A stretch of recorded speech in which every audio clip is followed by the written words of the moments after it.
Buenos días a todos, mi nombre es Juan Rodríguez y represento a la empresa Quetzol. Quetzol es una empresa de energía solar que promueve principalmente la electrificación rural a través de tecnología apropiada. Good morning, everyone. My name is Chris Hoey, and I represent Tegu. Tegu is a wooden toy company with manufacturing based in Honduras and sales and marketing based out of the U.S. And our principal social impact is generating jobs in Honduras, as well as supporting environmental sustainability and education. Good morning, everybody. My name is Ben Senzabel. I'm the CEO of CO2 Bamboo, and we design, manufacture, and assemble low-income housing, which is ecological, based on bamboo, in Nicaragua and starting in Haiti. Gianmarco Palacio from Café Las Flores. Café Las Flores is Nicaragua's leading specialty coffee brand. We're also vertically integrated in ecotourism and retail stores as well. Our social impact is regarding environmental best practices and development of education in our community. Hello, my name is Maria Pacheco. I represent Kiek de los Boscos, a company based in Guatemala that what it does is it has developed an umbrella brand called Wakami that export products to the world made by rural Guatemalan women. The impact is that it's able to create sources of income for rural women living in communities in extreme poverty and famine sometimes. So it's able to change that cycle. Hi, and I'm Ricardo Terán, co-founder of Agora Partnerships and managing director here in Central America. So welcome to you all. Maria, I want to start with you, and I'll have all of you answer this question. You have been at this for almost 18 years. You were an impact entrepreneur, a social entrepreneur before the term was even coined. You've come a long way.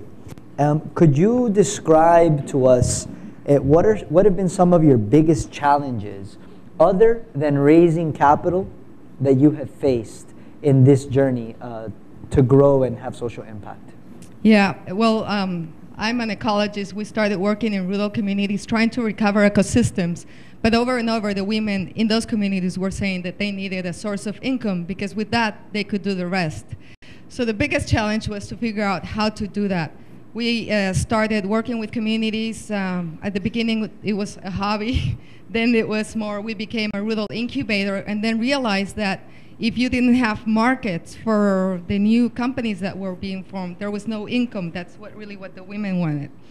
So I think for us, the biggest challenge has to develop a system that can do exactly that could link rural women to global markets to create local sources of income.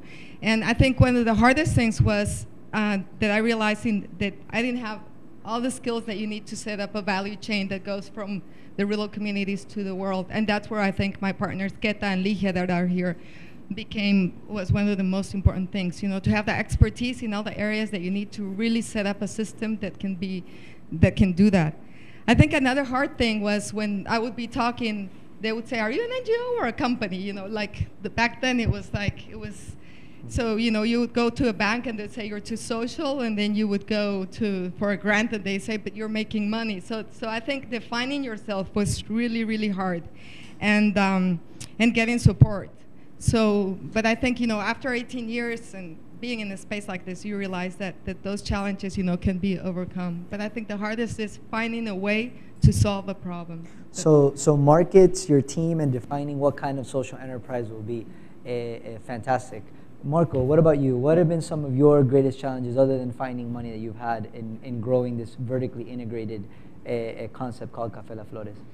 Yes, I think we started with land assets that were passed down from various generations. So we woke up one day and we had these assets and we needed to produce and make them productive and profitable. So we started building a company and a coffee brand around them.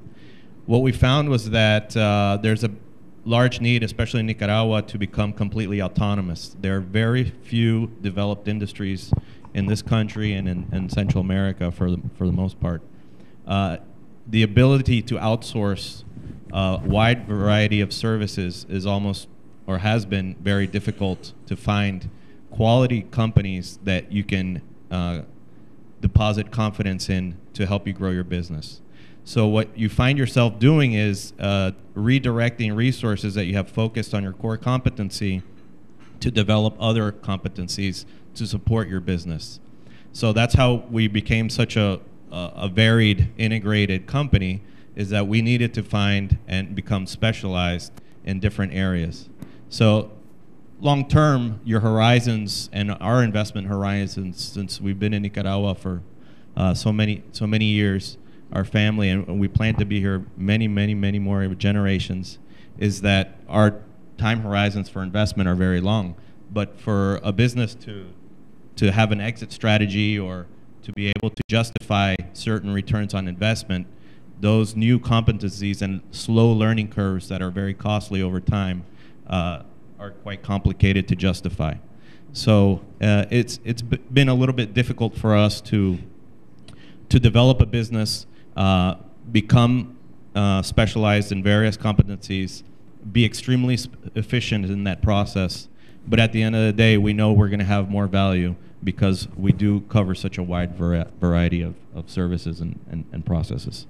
And what about you? Talk to me a little bit about some of the biggest challenges that you faced. Your company is one of the youngest and one of the earliest in their growth process, yet you've already gained quite a bit of traction. Can you talk about some of these early challenges?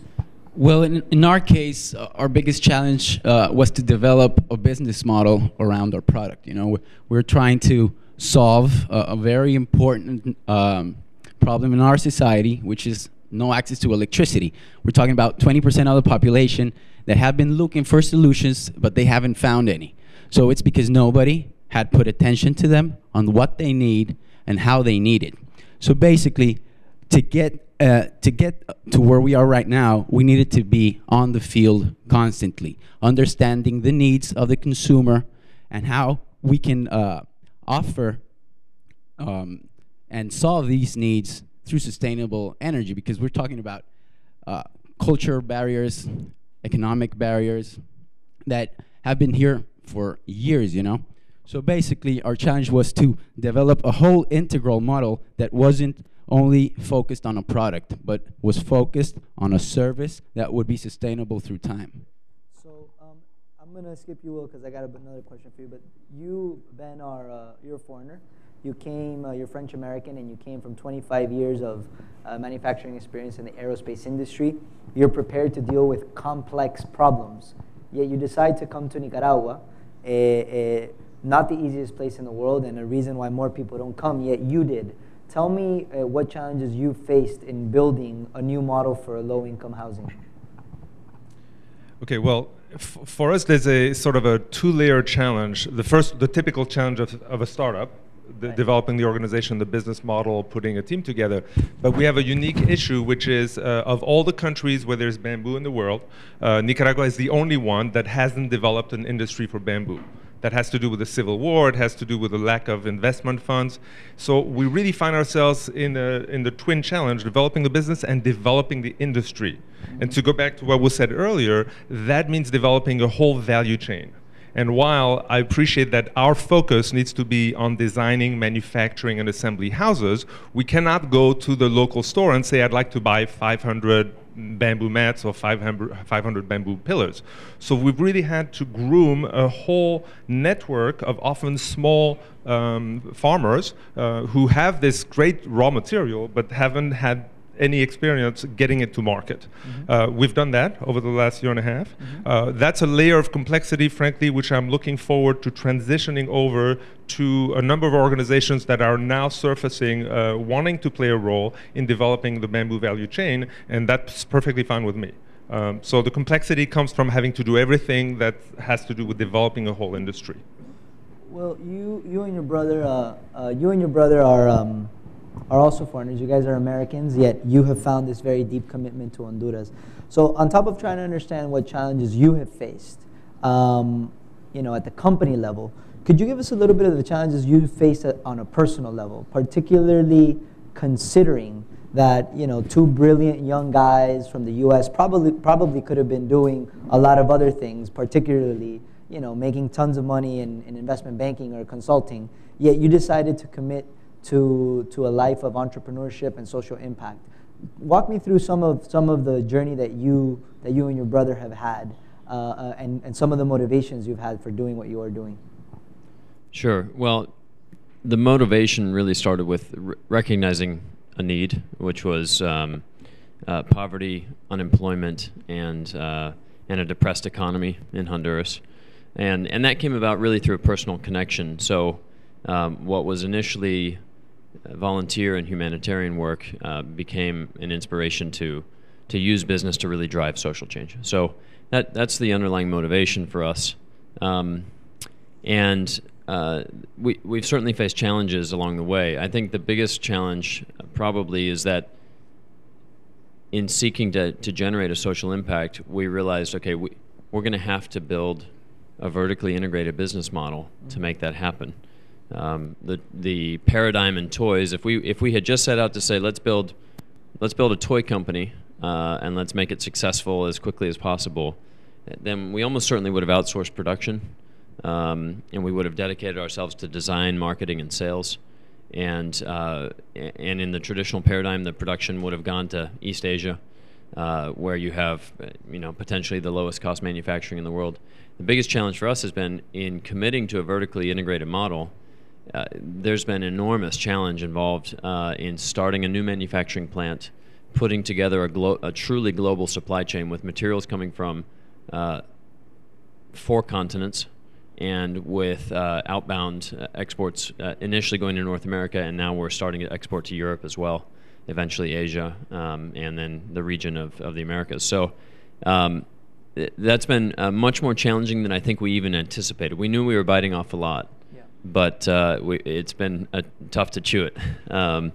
And personally speaking, I think the biggest challenge for us has been, as young guys who had some good professional experience, now we've had to transition from doers to delegators. And the building of a team, as Ben mentioned, is not trivial, especially when you're working in a somewhat capital-constrained environment of a startup. You can't just necessarily go and cherry-pick people because of the high cost of doing that. You have to really develop raw talent rather than necessarily bringing in a lot of experience. So Ben, several of you have talked about the level of complexity that you have faced that has been much beyond what you originally anticipated, and this issue of vertically integrated markets, having to do several things at once. What are some of the kinds of services that you feel you need, and some of the kinds of actions that you feel that you need to take that could significantly move you forward in trying to build your business and not having to do it all yourself, either for finding capital or for other aspects of growth for your business? Well, I think there are broadly two areas. The first one is that, and I suppose that everybody who's done startups knows this, it always costs more and takes longer to start. So I feel that we've been somewhat hampered by being undercapitalized, and that has impacted our ability to capture some markets.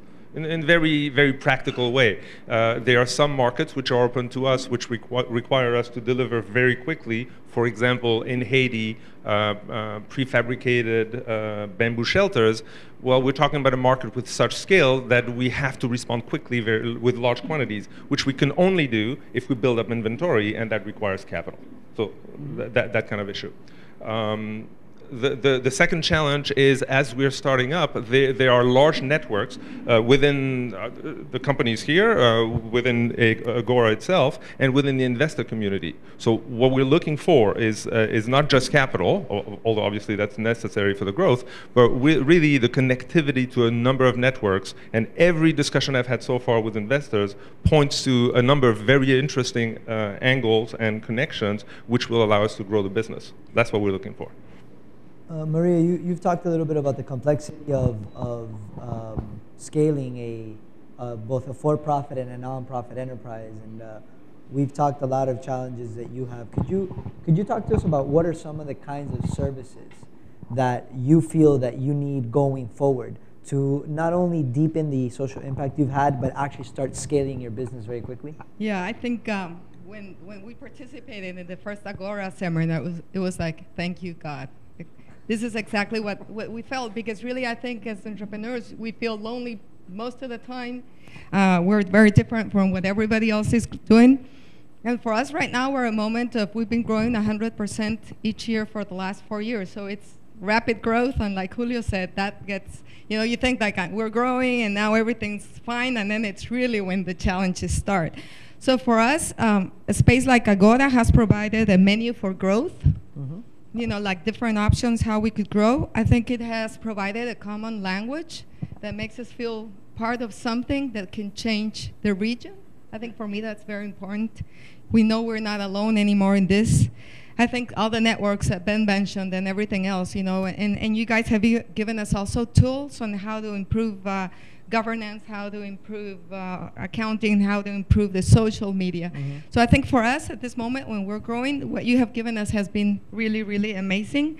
And the capital. I think we've been talking with the possibilities of you guys being platforms for capital, for grants, for many things, where we as entrepreneurs that are busy doing our stuff, with so much help if somebody else can do that for us.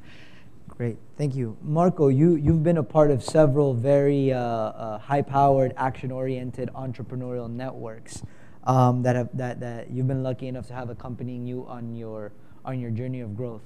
Right now, your company has 3 very important growth opportunities in different sectors that you've had to get into because of this vertical integration you've talked about. What are some of the key services and support systems that you feel you need going forward to help you capture those different kinds of opportunities, but also to continue helping you personally and your team develop the capacity to execute upon the growth?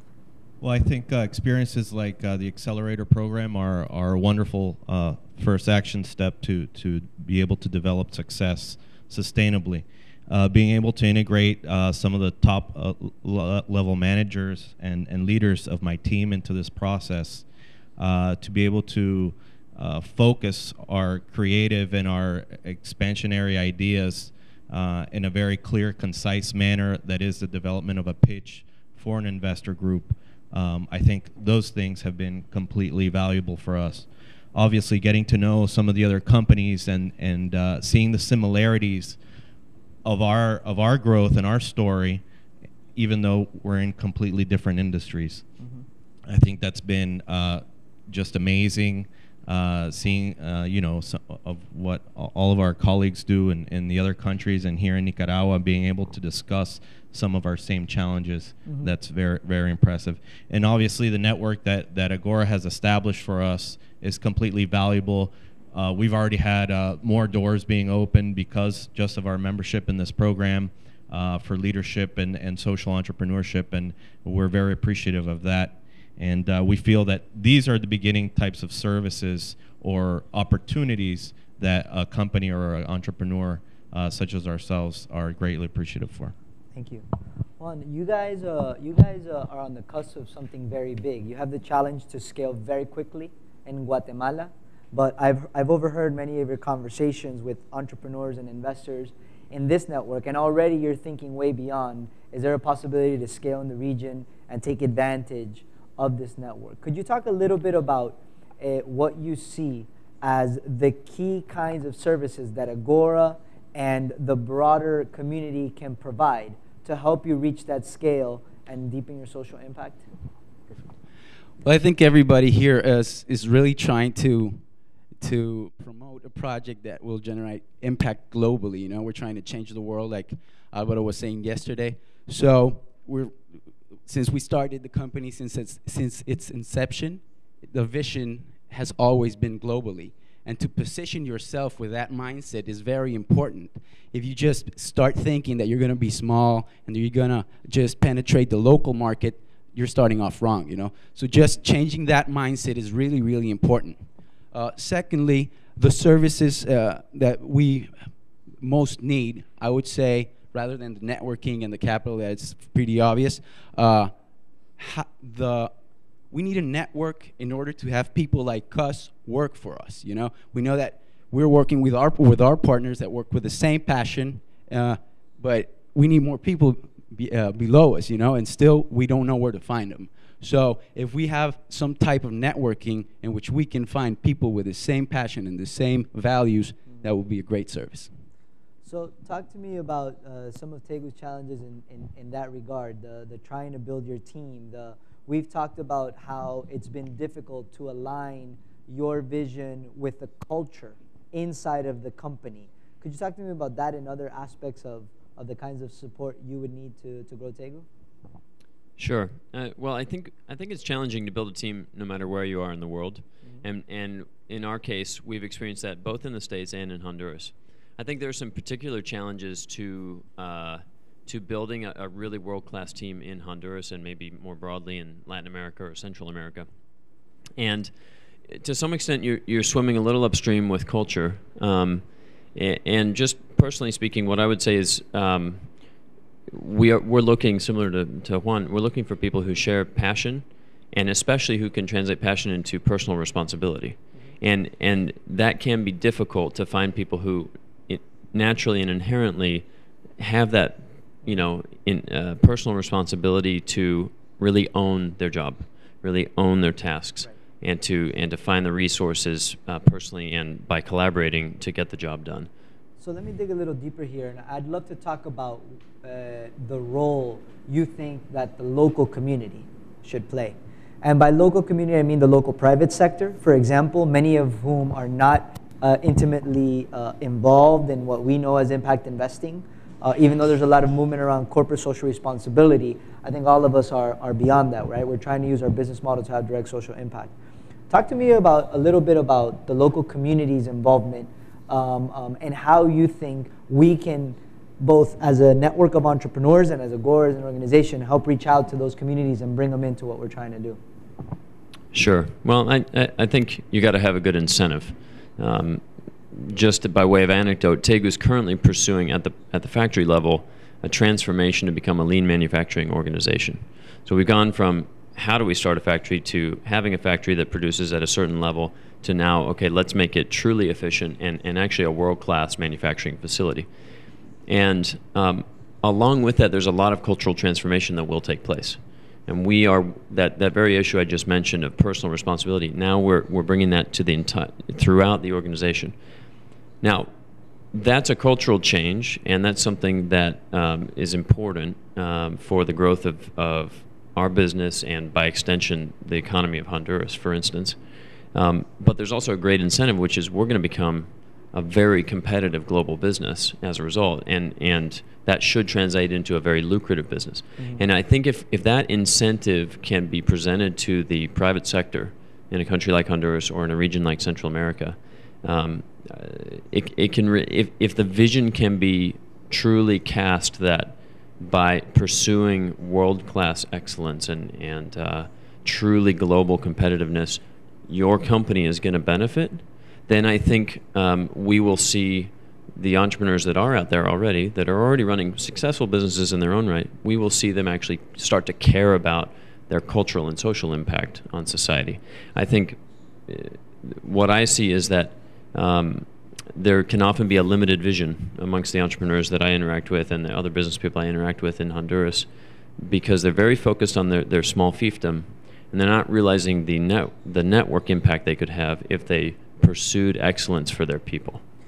Maria, you've had some particularly successful interactions with the local business community in Guatemala. You guys really have a lot of people rooting for you to be successful. What are some of the things that you have done to bring in the local business sector, for example, and what are some of the things we as a network can do to promote the integration of the more traditional business sectors, some of the larger entrepreneurial groups in the region, to get involved with impact entrepreneurs like yourselves?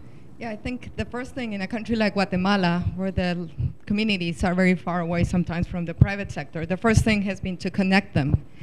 And for the private sector to see a reality that sometimes they're not very used to seeing in Guatemala. And the second thing I think we had to do was to develop a system in which the private sector, the company, for example, the rum company we work with, we would tell them, don't worry, you're going to get your product the day you want it with the quality you want it. And then we would go to the community and get them organized so that could be done. So you need first the connection and then to create a structure that allows that. Because in our case, we work with rural women that don't know how to read and write, don't speak Spanish. And then to link them to a global chain, you need to become that bridge But what we have seen is when that bridge happens, I mean, miracles happen. These communities where these rum companies buying were communities in famine, where really mothers were choosing which of their children they were going to try to save. And then 8 years later, you have 300 women doing 90,000 units a month for this company, kids going to school, zero malnutrition in the kids that are the sons and daughters of our women. The women now have started a co-op, savings and loan co-op. So you see huge changes in very little time. So I think in our countries, when the private sector, when a company gives a community the opportunity to become part of the supply chain, that supply chain becomes a lifeline. And I think the challenge is how do we get more companies doing this? And like you say, it's not just because it's good. You know, for this company, this product now has an added value because it's a product that is changing part of our country. Marco, you sit on the board of the most important organization in Nicaragua dealing directly with the social responsibility of medium and large size companies. And a conversation we've had a lot is sometimes the local business community thinks that there are two brains, the social brain and the let's make money brain. What are some of the things that we need to do as a community to start bringing in the local business community to think that we actually have the power to bring about broad social change through the development of for-profit business models? Well, the first thing is to recognize that we all have a vision for a better country or a better world. And I think once you get down to the very basics of nearly every human being, we have the same basic needs. Regardless of political preferences, nobody wants their children to have to leave their home country to go study abroad. Nobody wants to have to go move to another country to find economic sustainability for their family. So what we want here are the same things. It's sort of bridging the gap and being able to sort of break established paradigms that we have in our culture. I guess the second part would be to dominate your space and communicate the message, and I think Agora is doing a great job doing that. I think today technology and social media gives us the ability to do that and to be able to publicize great success stories.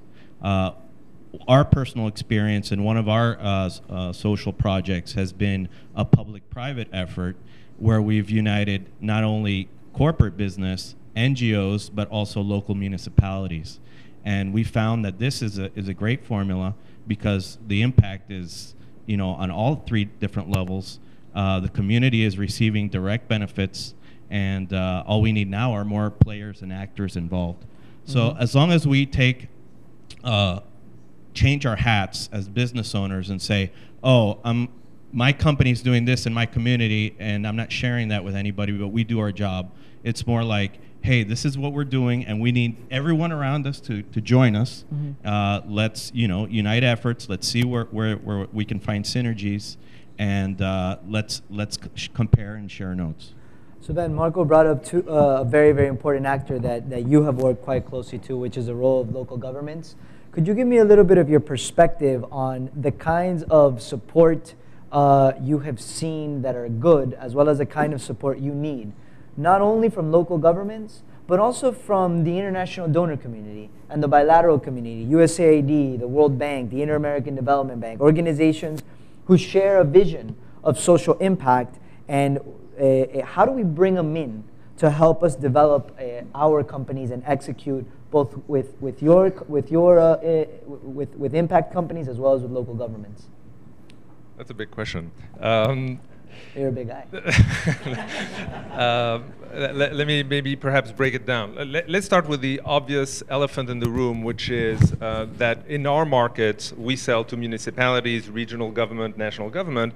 In this particular market, this particular country where we're in, there's a fair amount of political theater, let's say. There's a high level of spirited speeches made on a regular basis, which of course in my everyday life I find totally disconnected from what I see on the ground. I have been getting amazing support from the government at every level, the municipalities, the regional government, the government. Independent of political parties. Independent of political parties. If I may digress for a second, in an effort to be apolitical in building our team, and in fact, the two key members of my team are here today. One is Dr. Ferre, who is our Director of Government Relations and President of the company. Another one is Julio Rizzo, who's our Director of Technology. They come from opposite side of the political spectrum. And yet, I find that to be apolitical, we sometimes need to be bipolitical, which is to be acceptable to all parties, because at the end of the day, it's about social impact, job creation, and everybody across the political spectrum agrees with that. They may disagree on how to get there, but they agree with that. So the key message for us is, in talking with USAID type international institutions, is don't get blurred by the high level, the high pitch of political theater, and go to the fundamentals of what we are doing, what we can do. This is very critical.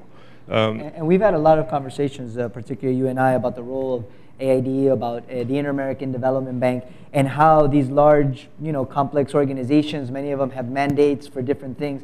How do you think we can best work together with these organizations to achieve growth at the company level, but the kind of impact at the community level? Well, I think fundamentally what we do aligns very, very well with what many international institutions want to achieve. The challenge is more of packaging and positioning at the right time. There are many international institutions that want to have impact along that lines, but they have a framework. We will invest in projects which are this big, or you need to show X many years of execution. And consistent with the Agora brand, which I must say I'm very, very happy with, which is the key issue of transparency. I've worked for many years in the aerospace industry and doing mergers and acquisitions kind of activity, and there was always the issue of what we're being told versus what's there, and spending a lot of time sort of deciphering what is real. What I found in all the companies here, including ourselves, is we are signing up to transparency. And transparency, when you are a startup or post-startup, pre-profit, can sometimes look a bit scary and a bit ugly. But none of us have really time to play games at this point. We have real markets. We want to have impact. So I'm signing up to being transparent. And sometimes, to some investors, that may be a little bit more truth than they are used to seeing. So we need your help. We need Agora's help to keep reminding everybody that this is a good thing. We want to be able to acknowledge openly we are a post-startup, so of course not all processes are perfect, but given what we've done so far, we're on the right trajectory. And this deals with international institutions, private donors, the entire community, I think, will benefit from our sticking to our transparency model. So that's a great segue to our last question. Juan, could you tell me a little bit about what are some of the things that we need to be talking to impact investors around the world for them to better understand both the opportunities and challenges that you face, and that they could be a great help with as you are in your journey for growth, both from the capital piece as well as from a support piece? Well, I think the investors definitely need to get more involved in the ground, to see definitely the value of the projects that we're trying to promote. We can show projections all day. We can talk about how to get a better strategy in the market, but we really need investors to get on the ground, come see where they're putting their money, and follow up that money. If we were talking yesterday with Dan about AID investments, and we're talking they do investments in composting, they do investments in water treatment. But all of these investments kind of get lost, because they're small efforts, local efforts, but we need something that integrates them all together, because what we're trying to do is to make this, to promote this knowledge and make it available for everybody. And that's the problem right now of the investments that are being done, that the efforts get lost along the way. Chris, you guys have raised over $3 million up to now. You've been very successful at that. What are some of the key success factors you think that you have had in doing that? And moving forward, what are some of the things you need from the impact investing community that can continue to drive your growth? Sure. Well, I think we've been very fortunate in our fundraising. not lucky, but fortunate to have some good connections and be able to pitch a very compelling idea and concept to people who are willing to, in some cases, put their trust in us, and in other cases, we've seen over and over how the physical product that we make and the uniqueness of it has driven a conviction on the part of a potential investor that this will be successful. So I think that's been a big part of our fundraising success so far. In terms of what we need going forward, I think again what's needed is now it's not so much do we believe that this product is going to prove itself in the market, and we've seen that in our early market entrance and success. Now it's confidence and faith that my brother and I, as entrepreneurs, are going to be committed to truly doing what is most needed and is most impactful to grow the business over time. And ultimately, certainly in an early stage company, so much of an investor's decision is based on, do I trust this person that's sitting in front of me to execute on the business plan? Even if the business plan may not be perfect, do I trust them to figure it out along the way? So I think that's a big part of it. It's getting to know the entrepreneurs deeply, to understand their skills and abilities, and then having the confidence that those skills and abilities are the right ones, and additionally, if they need complementary ones, that they will be open to that coming into their business. So before I open it up to questions, Maria, impact investors are looking for both financial as well as social returns. Could you talk a little bit about how you are measuring some of the social impact and what kinds of help you need to try and actually communicate some of the real impacts that you're having at the community level to investors? Yeah, well, our first challenge was really to be able to develop income, and I think that we have developed a system to do that. But now the next step is how do we make sure that income turns into sustainable ways of living, how it really improves the quality of life. So now the things that we're starting to do, we have called that Wakami Villages, which is a methodology or a platform that presents to the women and to the rural families opportunities for sustainable development. So it has several levels. And for example, at the first level is my family. So there we want a woman with income, and we're monitoring weight and height of the children to make sure there's no undernourished children. We are monitoring school attendance to make sure that even though the family might have money, the girls, especially the girls, will be attending school. We're also giving the women financial literacy, so opening up bank accounts. We're measuring how many of the women start saving money. That's at my family. Then it comes my earth, and then we're starting organic gardens with the women and recycling and waste management, which becomes a big issue once communities have income. The next level is called My House, where we're looking at making alliances with organizations that have filters, stoves, recycling rainwater, solar energy. And the last step is called My Community, where women are going to start working in improving the public spaces and participating in local decisions to where the investments will be made. So it's a whole system that is going to really make the first income, which solves the problem of what am I going to eat today, into how these women turn into local actors. And for all those things that I mentioned, we need allies. Allies in education, in nutrition, in scholarships, in housing. So that's really the next step that we're taking. So I'll end with you, Ben. Maria is suggesting, and I think rightly so, that there is a kind of chain of effects. First income, and then you deepen the impact. Yeah, many impact investors sometimes find it hard to understand, especially in early stage, how social impact will happen before they actually build out the business. You're trying very concretely to build a solid business to be able to further your impact. What could you communicate to impact investors for them to set the right kind of expectations as you build your business trying to have a social impact? Well, I'd go back to something that was said at the beginning of the discussion, which is this big question mark about, are you an NGO or are you a business? And I think that anybody who hears this, if you can sort of adjust the mindset to thinking that there is an animal out there which is a social impact business, where we use business motivation to organize ourselves to be profitable for sustainability, and yet we are mindful of social and ecological impact. And being able to do this, it's easy to say, but we need to keep reminding ourselves of that. Every day we have to make choices. I'll just finish with a quick illustration.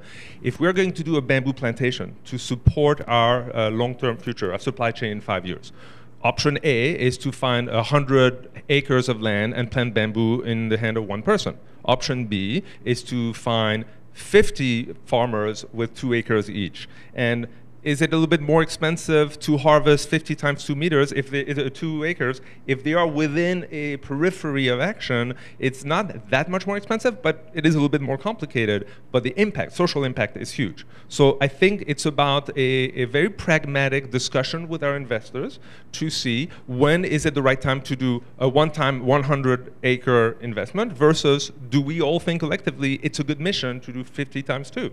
And I think there's nothing cast in concrete. As Julio said earlier, you need to be pragmatic and adjust your strategy. I absolutely believe that you can be profitable and have social and ecological impact at the same time. They are not contradictory at all. So I think all of you can see why we as Agora Partnerships are so excited to be a part of this movement, because we get to work with amazing entrepreneurs like the ones we have up here. The first 9 companies that we have are all truly amazing. And we invite any and all of you that can bring other impact entrepreneurs to us to please nominate them so we can continue growing our community of support as we look out to grow. So now I want to invite you, the audience, and our Twitter following who's sending in questions to open it up to you guys and see if you have any questions for these impact entrepreneurs.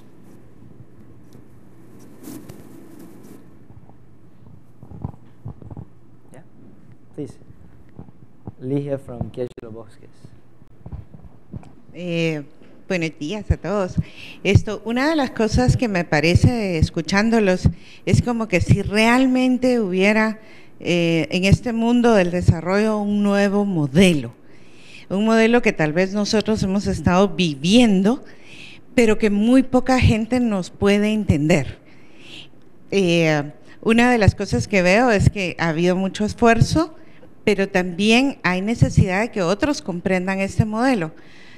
Dado que lo hemos sufrido por mucho tiempo, no sé si ustedes tienen alguna recomendación para acelerar ese proceso de comunicación de este modelo nuevo de empresarios sociales, de que es rentable y que es bueno, pero si lo decimos nosotros como que no nos creen. Tal vez esta es una pregunta más para Agora, en el sentido de cómo podemos hacer para que se conozca más este modelo de empresarios extraños, como decía Ben, María, que estamos haciendo las cosas un poco diferentes, pero que son exitosas también. ¿Cómo podríamos hacer para poder comunicar al mundo este nuevo modelo, o este modelo viejo, pero nuevo para los ojos de muchos inversionistas como Julio, o como fondos de inversión que no nos creen todavía? Okay. Él sí nos cree. Marco, you want to answer? Well, just to kind of, you guys can compliment, but we're in an era, you know, where 4.7 billion of the 7 billion people in the world live under $3 a day. So we're talking about a huge, immense market, you know, that nobody's tapping into. So if we put that into context, that's the way to start, I think, you know. Well, just briefly, I think we can do a lot with technology. I think we can do a lot with social media. If we can find ways to tell these stories in a very compelling manner, they will spread. And Tegu had the fortune of being contacted by a filmmaker duo that was going through the Americas highlighting social entrepreneurs recently. And we were delightfully surprised for them to come visit us at the factory and shoot a 4-minute video that when we saw it, we realized, wow, this really has the potential to succinctly and very powerfully tell the story of what we're doing. And I think the more that can occur with companies like the Agora Accelerator companies, that we can create compelling content just to tell the story and just to expose the model to the world. I think that's going to be a huge, huge help. I've got to reinforce this because it's really an interesting development. As entrepreneurs, we know we've always had to deal with designing, producing your products and finding funding and so on. There's yet another layer now, which is of global communication. And I think all of us are spending part of our time to develop, whether it's a Facebook page or a website. We've also had a documentary made, and these media add-ons take part of our time, but I think they're critical in answering your question, which is how do we broadcast? And then finally, I think the way we do it is by demonstrating that we have attractive financial returns for our investors, and oh, by the way, also measure social and ecological impact. So the best way to get this out for us to be successful, and then we'll obviously motivate investors to look for more. Just to add to that, I think we need to, it's our responsibility and our obligation. We need to be known, us as leaders and successful entrepreneurs in this space, as the gurus. It's our obligation to write a book. Any of us can write a book in about 3 weeks if you can put the material out there. You can very cheaply. Juan should be known as the solar guy. Will and Chris should be known as the wooden toy guys. You know, Ben is obviously the bamboo guy.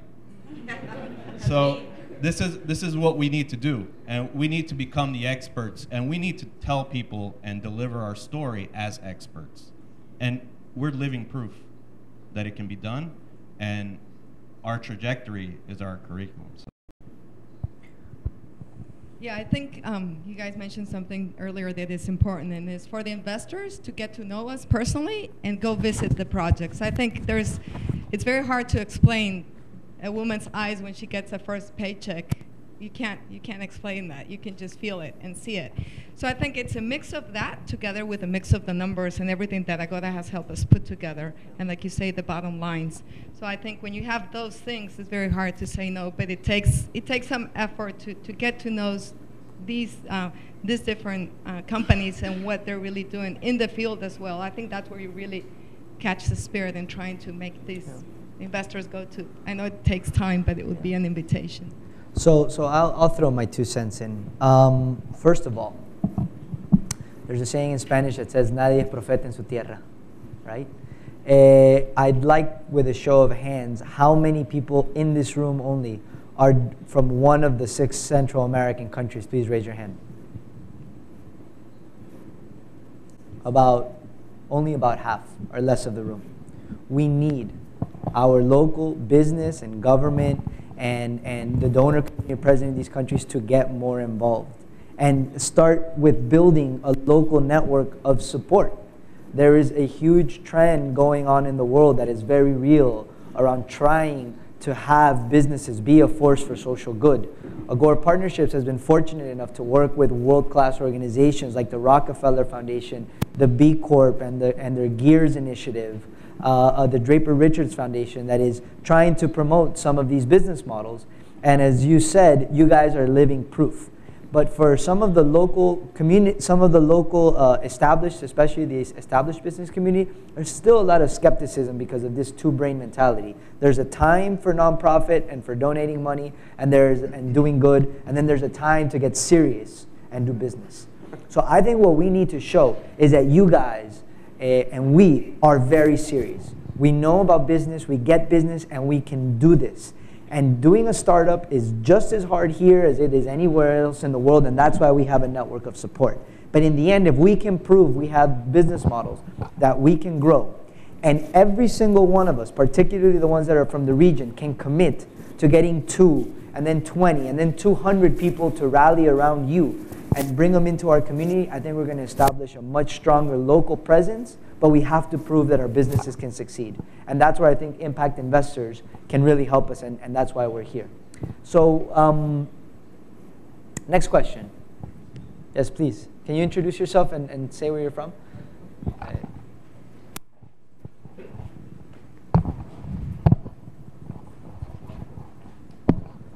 Good morning, Daniel Handel from USAID, Nicaragua. Thank you guys for the panel, really, really good stuff. There was some brief conversation of the relationships that you have with the donor community and some of the pitfalls that, that you run into. I think someone had mentioned particularly the contracting mechanisms. Speaking for USAID, Administrator Shaw has been a strong advocate of what he likes to call its development entrepreneurship, and is really moving the agency towards a much sharper focus on working with local organizations, on sustainability, which clearly for-profit companies bring to the table, that our impacts have a catalytic effect, and that the implementation continues after the project ends, on science and technology, private-public partnerships, monitoring and evaluation, to really rigorously see what works, what are the impacts, and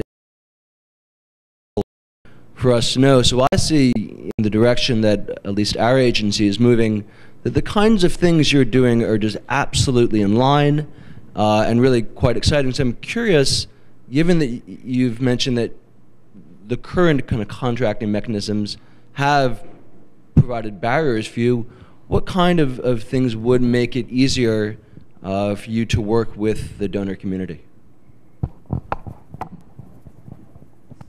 Anybody? We work with USAID and with many donors. And I think that the hardest part sometimes is when you comply with everything that needs to be done, you can lose a little bit of what you really, really want to do. So I think in terms of flexibility, I know that accountability and transparency is a big thing, but in terms of flexibility of the programs, I think that becomes really, really important. For us, we had the ECO, a Dutch agency, helping us, and they, at the beginning, I think they were one of the few ones really saying, I can support a company if it's for social change, and very open and very setting like a trust relationship. So I think making things easier, sometimes it's harder to do all the paperwork than to really do the work. And so I think ways in which you can simplify that would be great. And when you're working with entrepreneurs, the flexibility to be able to change something, you know, that would be very important as well. But for us, I mean, USAID and ECO and other agencies have been key to start. Yeah. I would chime in here. I think is also sometimes a perceived difference in how you measure and take risks. We're building businesses where every single day we're making decisions that imply risk. And sometimes that is just a little bit different than how traditional projects work. And sometimes, and you know, it's important to recognize these are early stage social impacts. There's going to be failures. There's going to be failures at all levels. And that does not mean that it was a failure of the project or of the agency. So I think creating a common language, a common framework about how we measure risks, how we measure results, and the timing of the needs of the companies that is sometimes different than the timing of the needs of the agency will start, you know, getting us on a path of the flexibility I think Maria talks about. I'd also like to respond to this question. It's just too good of a question for me to pass up responding to. You know, I think that investors invest in people and they invest in ideas. And I think USAID and the development community needs to take more of an investor mindset. They need to search out where the most innovative ideas for disruptive approaches to development, who are the best people that can be rallied around that idea, and help support local institutions or global organizations that have a scalable model.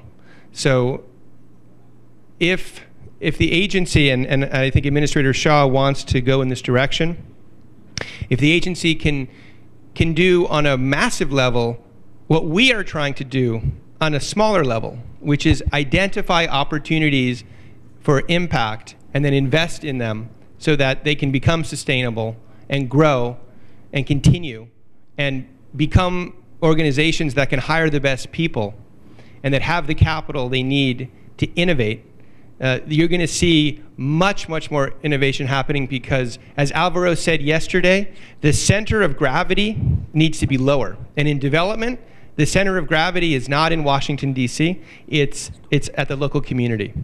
So, thanks for the question. Yeah, I'd like to add a personal experience with the USAID, minimal as it is, and in the spirit of constructive suggestion and so on. What I've found so far is that unless that there is behind the open gate, the window that might be you, for example, as a country officer, there is an alphabet soup and a number of projects and programs and initiatives which are fantastic and bewildering in their range and so on. And I suppose my colleagues here share that we have businesses to run. And my conclusion after being in Washington, D.C. about a month ago and visiting USAID and being hosted very nicely by folks is that, oh my God, I need to have a full-time person in Washington, D.C. just to be able to figure out what's where. I know our mission is totally aligned with what USAID hopes to do. And yet, so far, let's say I've had 3 rounds of, oh, we could do this, and I run into, it's a good idea, but it's a little bit too big, or it's a little bit too small, or that closed last week, too bad you weren't here 3 months ago. So the best thing for us would be to have somebody like yourselves that we can not go with a very, very specific and narrow questions, can you give me money for this program, but more of a general partnership, which is, this is the range of what we do, we know we're aligned, can you help us navigate the, I don't want to call it bureaucracy because that has a negative connotation, the wealth of opportunities for funding which are aligned, which frankly I will always find out after the fact. And that's a little frustrating. That's a little because I keep hearing after the fact, wow, you didn't participate in this low-cost housing development in Haiti, blah, blah, blah. Well, that's what I do, but I missed the boat.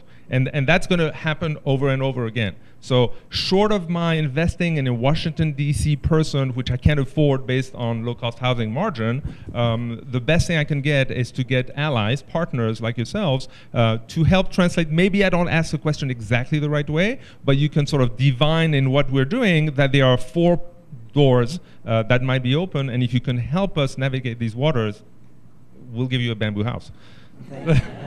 Thank you, Ben. We have time for one more question. Chris?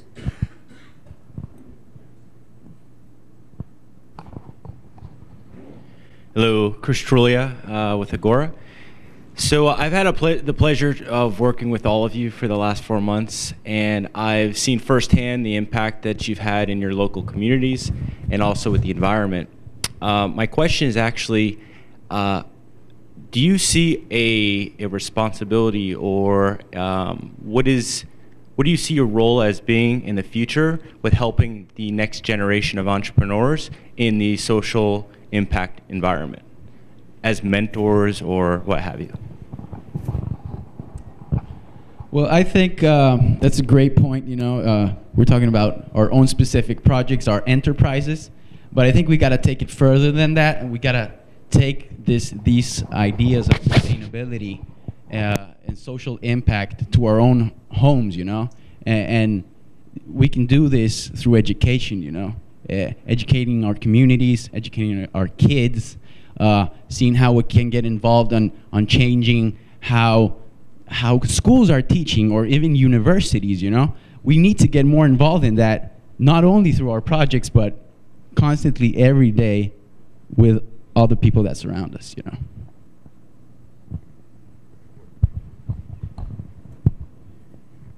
As having a business unit that develops a lot of disposable waste, I think we can influence the consumer in making better decisions every day.